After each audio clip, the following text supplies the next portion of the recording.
Hello everyone, welcome back to our channel. In today's video, I'm going to show you how to create a breakout room in Zoom. So, let's get started. First of all, make sure you are the host of the Zoom meeting because only the host can create a breakout rooms. Now, click on the breakout rooms option in the Zoom toolbar at the bottom of the screen. If you don't see it, go to the settings on the Zoom website and enable breakout rooms under the meetings section. Once you click the breakout rooms button, a pop-up will appear asking how many rooms you want to create. You can let Zoom automatically assign participants, manually assign them, or allow them to choose their room. Select your preferred option and click Create. After setting up the rooms, click Open all rooms to start a breakout session.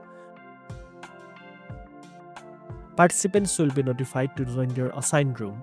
As a host, you can move between rooms, send messages to all the groups, or close the breakout rooms whenever needed. And that's it. Now you know how to create a breakout room in Zoom. If you found this video helpful, don't forget to like, share, and subscribe for more tech tips. Thanks for watching, and I'll see you in the next one.